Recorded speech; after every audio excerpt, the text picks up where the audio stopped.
Abu hất nước về phía người quay phim. Hắn nói chính người quay phim đã bày mưu cho vợ cả ly hôn. Abu bây giờ trở nên quá xấu xa, chỉ để không phải ly hôn với vợ cả. Chuyện gì hắn cũng nghĩ ra được. Hắn lại dùng con cái uy hiếp vợ cả, nói dám ly hôn thì sẽ làm hại con. Người quay phim thật sự nhìn không nổi nữa. Người quay phim nói, nếu hắn không đi thì sẽ gọi anh cảnh sát tới. Abu lại cầm khúc gỗ, định lén tấn công người quay phim. Abu lúc này giống như phát điên, vợ cả lo hắn làm người quay phim bị thương. Vợ cả đứng chắn trước mặt Abu, bắt hắn bình tĩnh lại. Abu còn cầm dây ném về phía người quay phim cũng đánh trả. Abu chửi bới người quay phim, nói nếu không có người quay phim chống lưng, vợ cả sẽ tuyệt đối không ly hôn với hắn. Hắn lại xông tới định động tay, người quay phim đẩy hắn ra. Abu cầm chổi lao tới, vợ cả bắt đầu giằng co với hắn. Người quay phim cũng tới giúp, hai người cùng hợp sức. Cuối cùng Abu cũng bị đuổi ra ngoài. Người quay phim tiện tay đóng chặt cổng, ngăn Abu quay lại gây rối. Vợ cả lo lắng Abu vẫn chưa rời đi. Cô ra cổng kiểm tra, thấy Abu đã đi rồi mới yên tâm. Cả hát một vợ cả và các con chuẩn bị ăn mừng. Abu lại trèo tường xông vào. Abu còn dẫn anh cảnh sát tới. Hắn nói anh trai của vợ cả đã đánh hắn bị thương. Hắn yêu cầu bắt anh trai, vợ cả nói anh trai không hề đánh hắn. Vợ cả nói Abu trèo tường tự té bị thương và còn xâm nhập trái phép. Cô yêu cầu đưa Abu đi. Anh cảnh sát hỏi Abu có trèo tường không, hắn thừa nhận là có. Nhưng hắn nói chỉ vào thăm các con. Do vợ cả không mở cửa nên hắn mới trèo tường. Hắn còn kiện vợ cả, nói cô tước quyền thăm con của hắn. Anh cảnh sát yêu cầu vợ cả ký vào giấy tờ, xác nhận đang xử lý vụ việc này. Abu vẫn lải nhải, nói vợ cả không cho hắn gặp con. Hai người chưa ly hôn mà làm vậy là sai, nhưng anh cảnh sát không để ý. Anh cảnh sát yêu cầu Abu ký tên trước, sau đó mới tiếp tục xử lý vụ việc. ANH cảnh sát hỏi lý do, tại sao vợ cả không cho Abu gặp con. Vợ cả nói Abu không làm tròn trách nhiệm của một người cha. Có tiền thì đem cho Tiểu Tam, không có tiền lại tới nhờ cô kêu mang. Cô đã chịu đủ rồi, hiện đã tìm luật sư làm thủ tục ly hôn với Abu. Anh cảnh sát nói, hai người bây giờ vẫn chưa ly hôn. Dù Abu xấu xa thế nào, hắn vẫn có quyền thăm các con. Vợ cả căn bản không được cản hắn, trừ khi hai người đã ly hôn. Abu nói hắn nhất quyết không ly hôn, hắn sẽ kéo dài cho tới khi vợ cả quay lại với hắn. Abu đúng là quá trơ trẽn. Hắn nói với anh cảnh sát rằng hắn bận chăm vợ cả và các con, nên chẳng có thời gian đi làm, vợ cả lại không hiểu cho hắn. Mỗi lần hắn tới, vợ cả còn không mở cửa, khiến con cái thiếu tình thương của cha. Vợ cả nghe không nổi nữa, liền cãi lại hắn. Cô nói Abu đang nói bậy. Hắn không có chỗ ở mới mò tới đây, còn muốn cô chứa chấp hắn. Hắn định ăn bám ở đây miễn phí. Abu nói hắn tới là để bảo vệ họ. Hắn bảo không phải hắn vô gia cư, chỉ cần vợ cả đồng ý, hắn sẽ ở lại mỗi ngày để bảo vệ mẹ con cô.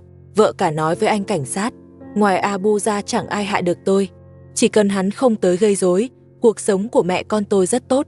Abu lại nói thương vợ cả, nói sân vườn lớn cần quét dọn, hắn muốn ở lại giúp, còn bảo sẽ chăm sóc cô. Như vậy con cái cũng có tình thương của cha. Hắn nói toàn những lời ngon ngọt, chỉ để anh cảnh sát đứng về phía hắn. Anh cảnh sát lại còn tin lời hắn, khuyên vợ cả nên chấp nhận Abu. Anh ta nói, hai người cùng chăm con sẽ tốt hơn một mình vợ cả. Vợ cả nói lại, tôi đang làm thủ tục ly hôn, không đời nào nhận lại Abu. Cô nói tốt nhất anh cảnh sát hãy đưa hắn đi. Anh cảnh sát thấy khuyên mãi không được, liền bảo cô nghĩ lại, rồi dẫn Abu rời đi trước. Sau khi ăn sáng, vợ cả bắt đầu dọn dẹp nhà cửa.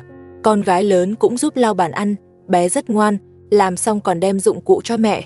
Con gái lớn nhờ mẹ đổ nước vào bình để tiếp tục lau kính. Vợ cả đổ nước xong lại đưa cho con. Con gái lớn bắt đầu lau cửa kính. Bé thật sự quá dễ thương, nhìn mà chỉ muốn ôm bé một cái. Làm xong hết việc, bé lại chở em đi dạo trong nhà bằng chiếc xe nhỏ. Con gái lớn không chỉ giúp mẹ, mà còn trông em rất giỏi. Vợ cả dọn nhà bếp xong, lại qua lau dọn phòng tắm. Buổi sáng nay yên bình, chưa ai tới gây rối. Nhưng yên bình chẳng kéo dài, vừa dọn xong thì lại có tiếng gõ cửa. Vợ cả nghe giọng Abu, liền không định mở cửa, nhưng Abu nói nếu cô không mở, hắn sẽ trèo tường. Vợ cả buộc phải mở cửa. Abu nói hắn tới để xin lỗi, hắn cầu xin đừng ly hôn. Hắn còn mang một bao khoai to để thể hiện thành ý. Vợ cả thấy bao khoai liền tức giận. Cô bảo hắn mang về, Abu nói trẻ con cần dinh dưỡng. Hắn bảo cô nấu cho con ăn. Nói xong, hắn đặt bao khoai xuống đất. Abu đúng là quá keo kiệt, chẳng mang nổi chút đồ ăn vặt cho các con.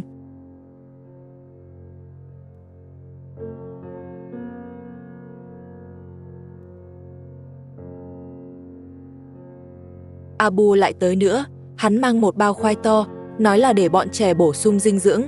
Vợ cả bảo hắn mang khoai đi, nói trong nhà không thiếu khoai. Abu ném luôn bao khoai xuống đất. Hắn nói, lần này mang đồ tới, thì vợ cả phải chấp nhận hắn. Vợ cả bảo hắn đi đi, nhưng Abu lại nói, vợ cả không có quyền đuổi hắn. Hắn bảo hắn tới để sống chung với mẹ con cô, nói xong còn chạy qua bế em út, đúng là mặt dày. Mặt dày thì thấy nhiều rồi, nhưng dày như Abu thì chưa, mang vài củ khoai tới mà đòi làm hoa. Hắn còn nói, để bọn trẻ ăn khoai cho đủ dinh dưỡng. Mấy lời này chỉ Abu mới nói được, hắn bảo vợ cả đừng đuổi hắn. Hắn nói con gái lớn đã tha thứ cho hắn rồi hỏi cô bé có muốn sống chung với hắn không. Con gái lớn tát hắn một cái, nhìn mà hả dạ vô cùng, vợ cả lại đuổi Abu. Cô nói, bọn trẻ không đồng ý, anh đi đi. Rồi cô ném bao khoai trả lại cho hắn. Abu còn nói vợ cả làm hỏng khoai của hắn. Hắn đòi cô bồi thường, rồi còn định động tay đánh vợ cả. Vợ cả nói, dù thế nào tôi cũng sẽ ly hôn với anh, tốt nhất anh đi ngay. Nếu không tôi sẽ ghi hình, lại làm bằng chứng giao cho anh cảnh sát, để họ bắt anh đi. Nghe nói ghi chứng cứ, Abu liền bỏ đi, trước khi đi còn bảo vợ cả suy nghĩ lại. Không hay rồi, vì hôm qua Abu gây rối, nên tối qua vợ cả quên nhốt đàn gà con vào chuồng. Sáng nay, rau ngoài vườn gần như bị gà ăn sạch. Đến khi người quay phim tới mới nhắc vợ cả. Cô mới chạy đi bắt gà nhốt lại, không trách vợ cả được. Chuyện ly hôn với Abu làm cô rối loạn hết cả. Hy vọng họ ly hôn sớm, để vợ cả được sống yên ổn. Vừa dọn xong thì lại nghe tiếng gõ cửa, vợ cả nhìn qua khe cửa thấy là Abu. Hắn nói mang đồ ăn vặt tới cho các con, đưa xong sẽ đi, bảo cô mở cửa. Nếu không mở, hắn sẽ lại trèo tường vào, vợ cả biết rõ. Cánh cổng không ngăn được Abu nên đành mở cửa. Cô bảo hắn đặt đồ xuống rồi đi ngay, nhưng Abu vào rồi là không chịu đi. Hắn gọi con gái lớn tới, nói chỉ cần bé tha thứ thì sẽ cho bé ăn đồ hắn mang. Con gái lớn ném thẳng gói đồ vào đầu hắn, dù nhỏ nhưng rất hiểu chuyện. Bé nói không ăn đồ của Abu, bảo hắn đi. Abu lại đổ lỗi cho vợ cả. Hắn nói vợ cả dạy con làm vậy, còn nói cô đang phá hoại tình cảm cha con của hắn. Abu lúc nào cũng tìm lý do để che lỗi của mình, chưa bao giờ tự nhìn lại bản thân.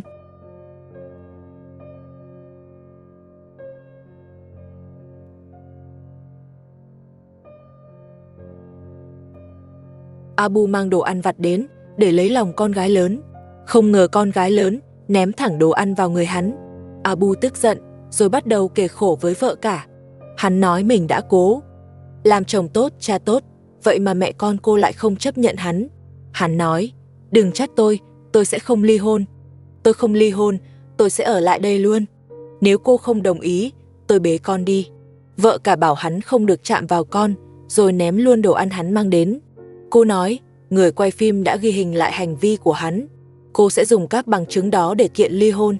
Dù hắn không đồng ý, cũng không thay đổi được gì, hai người lại cãi nhau. Abu nói, có chứng cứ cũng vô dụng, tôi không ly hôn đâu.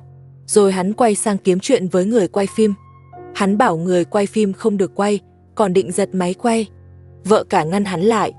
Cô tiếp tục đuổi hắn đi, người quay phim cũng bảo hắn đi ngay. Nếu không, mọi bằng chứng sẽ giao cho anh cảnh sát. Abu ngày càng xấu xa, thật sự giống bà mẹ chồng hồi trước. Đang định bỏ đi thì vợ cả lại gọi hắn, bảo mang toàn bộ đồ ăn về. Hắn nói, đồ ăn là cho bọn trẻ, nhưng vợ cả vứt hết ra ngoài. Cô bảo, bọn trẻ không ăn đồ của anh.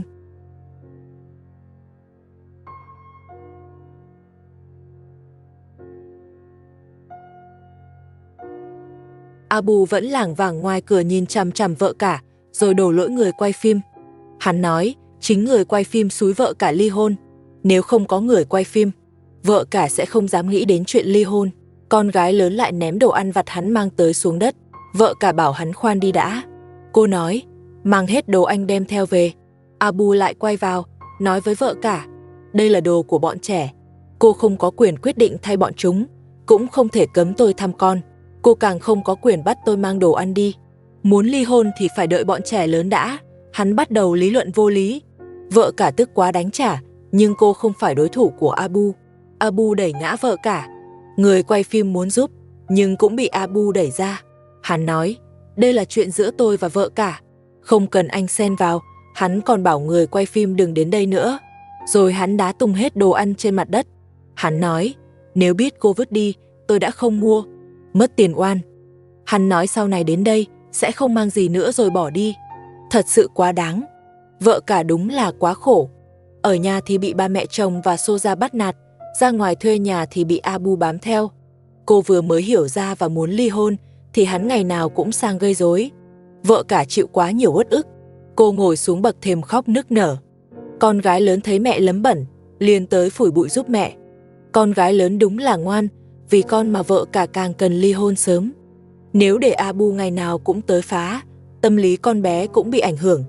Trẻ con cần sống trong môi trường vui vẻ, chứ không phải cãi vã mỗi ngày. Vợ cả vừa khóc vừa tự nói với bản thân, không biết luật sư bao giờ mới làm xong thủ tục ly hôn. Cô nói, tôi không muốn nhìn thấy Abu thêm phút nào nữa. Người quay phim an ủi, tôi đã thu đủ bằng chứng rồi. Nếu luật sư không giải quyết được, tôi sẽ dùng bằng chứng theo cách khác. Nhất định phải giúp cô thoát khỏi Abu, để mẹ con cô được sống bình yên.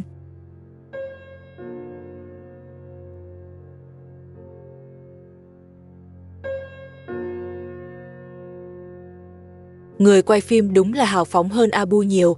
Hôm nay, anh ấy mang cho vợ cả một thùng sữa chua lớn. So với mấy củ khoai Abu mang hôm trước, thì hơn hẳn. Vợ cả đem sữa chua vào bếp, rồi cô ngồi xuống đất chải tóc cho con gái lớn. Cô còn nhờ người quay phim giúp mình.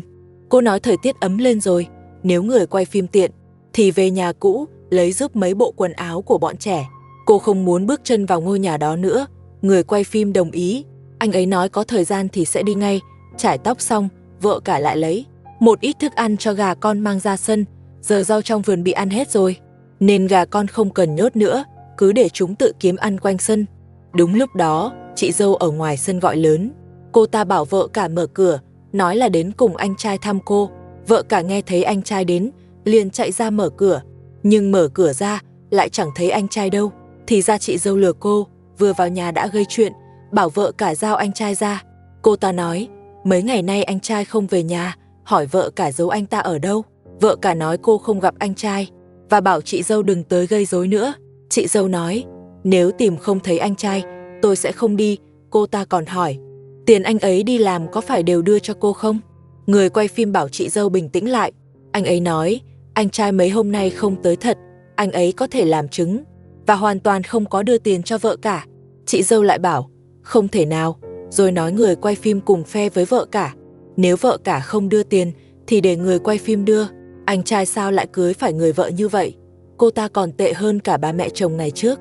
NGI nào cũng canh chừng chồng, không cho anh ấy qua chăm em gái. Ai có người vợ như vậy thì cũng trốn khỏi nhà thôi. Chị dâu nên tự xem lại mình. Chính thái độ của cô ta khiến anh trai không muốn về nhà. Chị dâu lại muốn xông vào nhà và nói, không đưa tiền thì tôi không đi. Vợ cả chặn cô ta lại, vì chỉ cần chị dâu vào nhà là sẽ nằm lì không chịu đi. Abu lại bắt đầu uy hiếp người quay phim. Hắn nói chính người quay phim xúi vợ cả ly hôn. Hắn còn bảo vợ cả đừng để người quay phim lừa cô.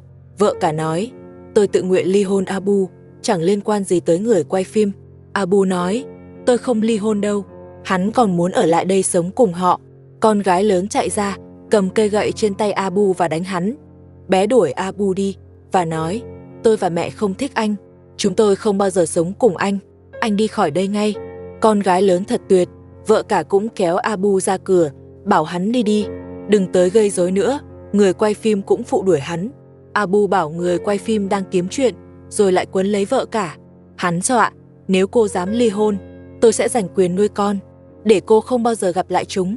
Abu quá độc ác, đúng là kiểu đàn ông tệ hại, bị Soja đuổi khỏi nhà, không có chỗ ở, giờ lại bám chặt lấy vợ cả, chẳng chịu đi làm, cũng chẳng mua gì cho con, giờ còn lấy con ra làm cái cớ.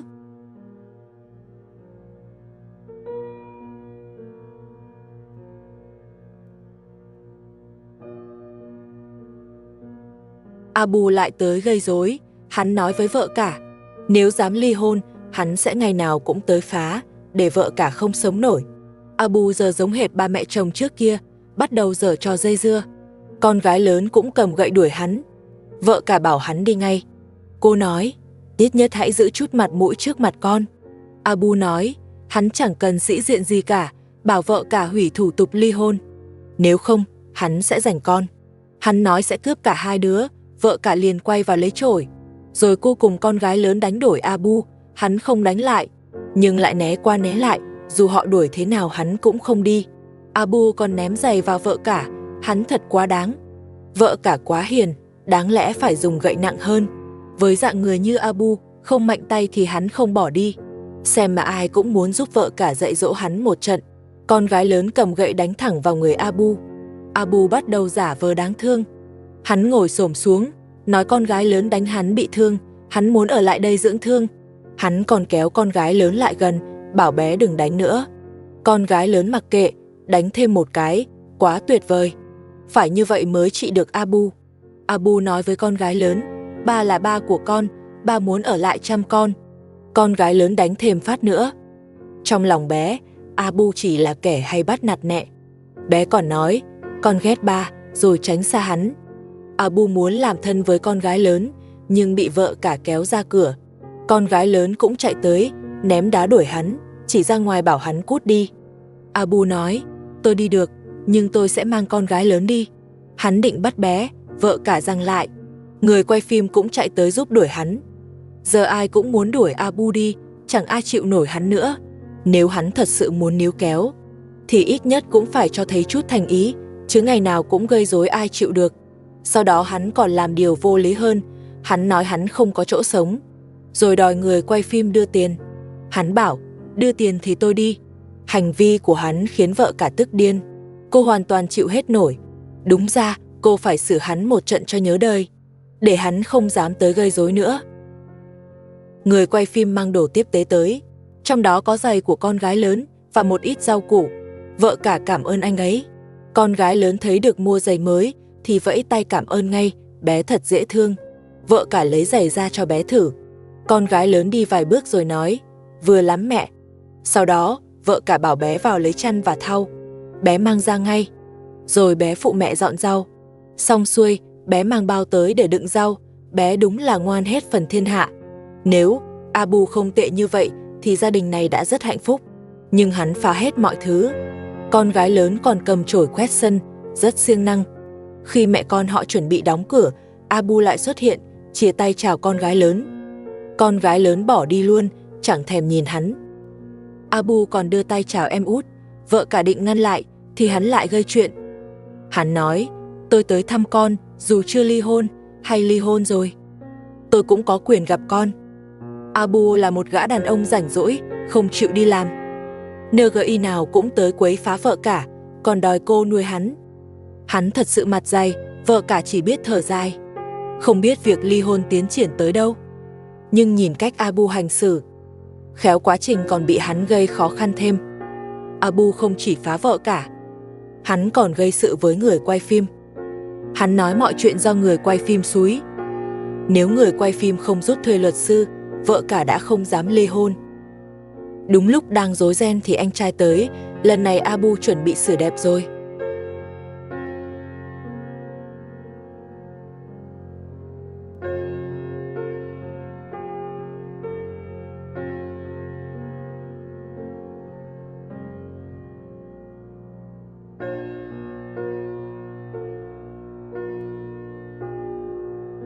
Anh trai tới, Abu hoảng sợ. Hắn bảo anh trai phải bình tĩnh. Hắn nói mình không làm hại vợ cả, rồi thúc anh trai rời đi, cấm hắn quay lại quấy phá nữa. Vợ cả cũng lấy lại tự tin. Anh trai tiến tới dạy dỗ Abu. Abu muốn phản kháng, nhưng lại bị anh trai giữ chặt. Hôm nay quyết phải xử hắn. Abu nổi nóng, đẩy anh trai và vợ cả, còn nói mình không sai. Hắn đổ lỗi, vợ cả cản gặp con, trong khi Abu lười biếng ăn bám, giờ lại trút trách nhiệm lên vợ cả. Nếu biết lo cho gia đình, thì vợ cả đã tin hắn, cũng không đến mức ly hôn. Anh trai đuổi thẳng Abu ra ngoài, rồi bảo vợ cả đóng cửa. Abu đứng ngoài chặn cửa. Hắn đòi so xem ai khỏe hơn. Anh trai không chịu nổi nữa, Anh cầm gậy bước ra.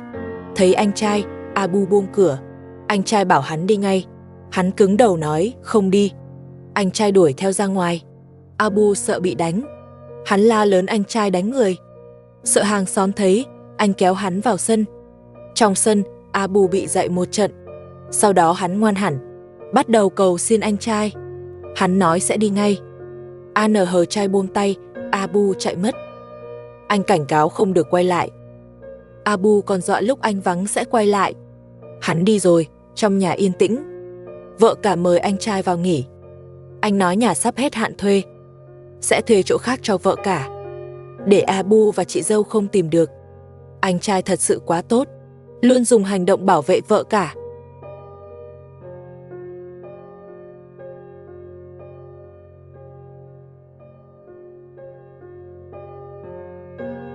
Mong vợ cả sớm thoát khỏi Abu. Nhiếp ảnh gia giúp vợ cả tránh bị quấy rối. Hôm nay anh mang lễ phục tới. Bạn anh cưới rủ vợ cả cùng đi. ANH không thể ở lại bảo vệ cô. Đây cũng là cách đảm bảo an toàn. Đám cưới rất đặc biệt, kéo dài 3 ngày. Ngày đầu đính hôn, ngày 2 là hôn lễ, mặc váy trắng, ngày 3 tiệc chia tay độc thân, mọi người cùng hát và nhảy múa.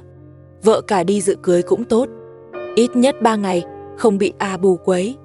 Trước khi đi, vợ cả rửa bát đũa, con gái cả giúp mẹ cho kịp giờ. Con gái cả mang đồ ra ngoài rửa. Cô bé ngày càng hiểu chuyện. Rửa xong, khóa vòi nước, mang đồ sạch vào bếp cho mẹ. Vợ cả dọn lại nhà bếp, sau đó chải tóc cho con gái cả. Nhiếp ảnh gia nhắc báo bình an, nhân tiện nói chuyện dự cưới. Anh đưa điện thoại cho vợ cả. Vợ cả hỏi anh trai còn đau không, bảo anh đừng lo. Cô đi dự cưới 3 ngày, nhờ anh không chạy qua nữa. Anh trai dặn dò thêm, nói vẫn chưa tìm được nhà mới, tìm được sẽ báo nhiếp ảnh gia. Vợ cả cho gà vào lông, định gửi hàng xóm nuôi, sợ lúc vắng nhà Abu tới, hắn không gặp được sẽ bắt gà bán. Quả thật, Abu tới là làm vậy.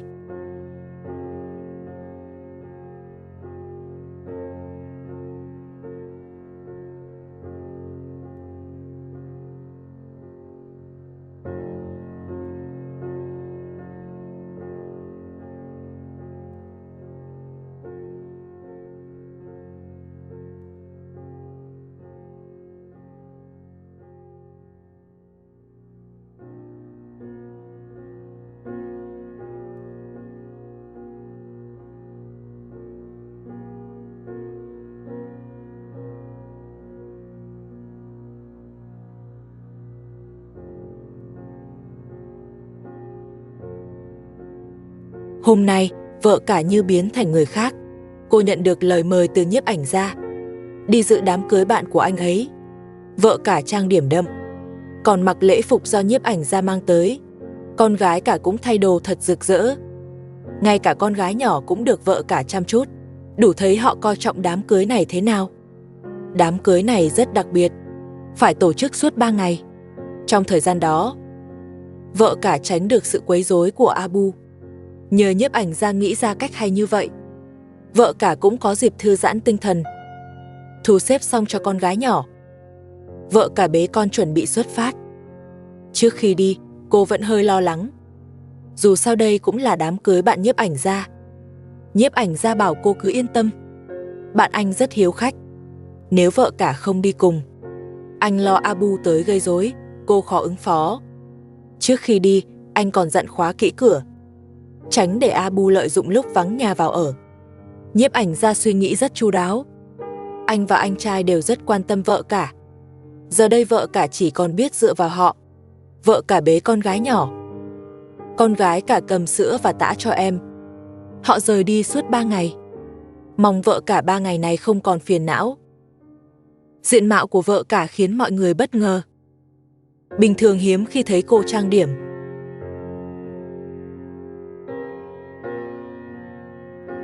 Vợ cả bế con gái nhỏ nhảy múa. Cô tới dự đám cưới bạn của nhiếp ảnh gia. Ca sĩ bên cạnh hát rất nhập tâm. Người nhảy ngày càng đông, xếp thành hàng dài. Họ gửi lời chúc phúc tới cô dâu chú rể. Phụ nữ nhảy múa, đàn ông chào hỏi nhau. Khung cảnh đám cưới thật sự rất náo nhiệt.